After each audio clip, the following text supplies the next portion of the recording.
Yeah, welcome back. So in previous class, we discussed what is the scientific approach.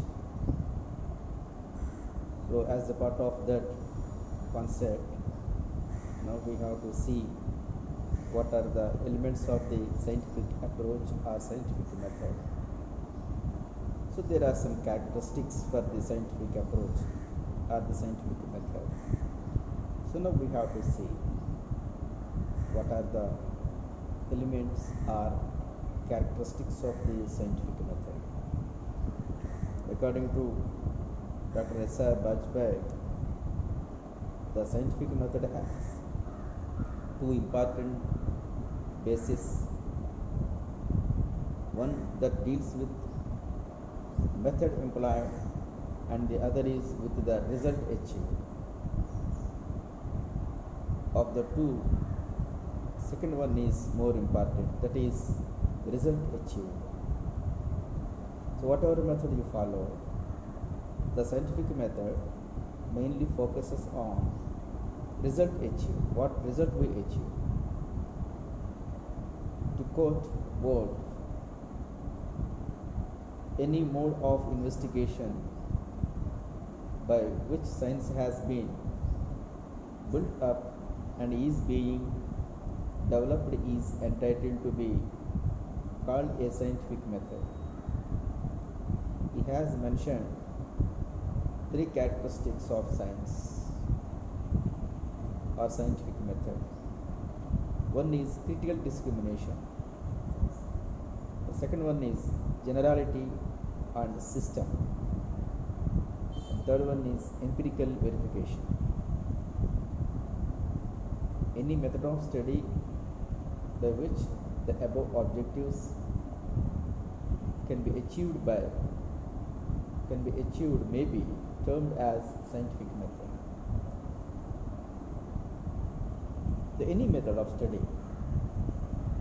So if we have such kind of objectives, that is critical discrimination or generality and the system or empirical verification, if you have these three qualities, that is called as the scientific method. According to Karl Persson, the scientific method is marked by the following functions. Number one is careful and accurate classification of facts and observations of the correlation and sequence. Second one is the discovery of scientific laws by aid of the creative imagination. Third one is self-criticism and the fine touchstone of equal validity for all normally constituted minds. The main elements or characteristics of scientific method are: one is verifiability. The results obtained by scientific method are subject to verification at any time.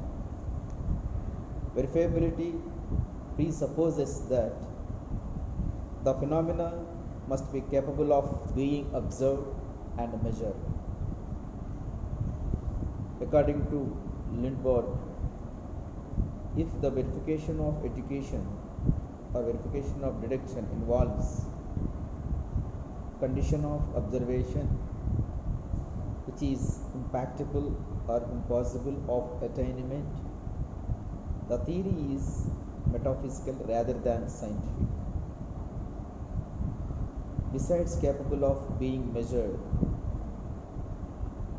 to illustrate this point, let us suppose that we arrived at the conclusion that illiteracy in the cause of criminality among the people. This statement would be regarded as scientific fact only when we can verify from our own observation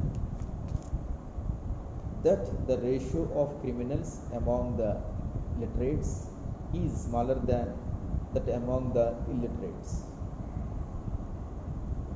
Observation, though an important tool of verification, is now the only tool, and a theory can be verified even without the aid of observation. A person can obtain similar results in similar conditions with the method. And only this feature of this method makes the scientific methods more objective than other methods. And second one is generality. The scientific laws are universal in their application. According to Wolff, science is not interested with individual object or individual groups of objects as such. It is primarily concerned with the types, kinds or classes of objects and events of which the individual object or event is treated merely as a specimen or an instance. The aim of science is to trace order in nature. To this end, science seeks to ascertain the common characteristics of types of objects and general laws or conditions of events. But complete universality is only a myth and is rarely achieved in social sciences. And third one is objectivity. In the scientific method, personal biases, intentions, and assumptions do not deviate the investigator from the analysis of what is. In Essentials of Scientific Method, Wolff observes that the first requisite of all-round knowledge is the determination and ability to get at naked facts and not to be influenced by mere appearances or by prevalent notions or by one's own wishes. Objectivity is essential for verification. Objectivity is fundamental to all sciences, as the very purpose of science is to arrive at the naked truth. The fourth one is predictability.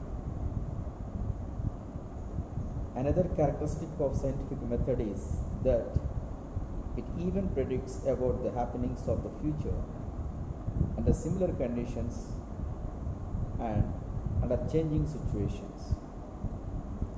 Predictability is based on two factors.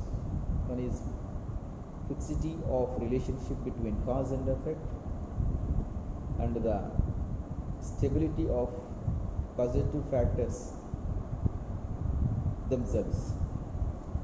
And last one is systematization. In each method, a specialized way is followed, and in scientific method, systematic analysis is made to retain the certainty and objectivity of this method.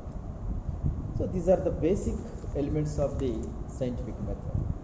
That means verifiability. That means whatever the topic we have to choose, whatever the problem we have to, that should be verifiable, and it should be applicable to the all. That is generality. And objectivity, that is we have some specific purpose. And predictability, we get to assume the future also. And finally, systematization, it should be a systematic manner. So these are the elements of the scientific method. So whatever the method you follow, if you have this kind of qualities and methods, then we can say that is the scientific method. Thank you.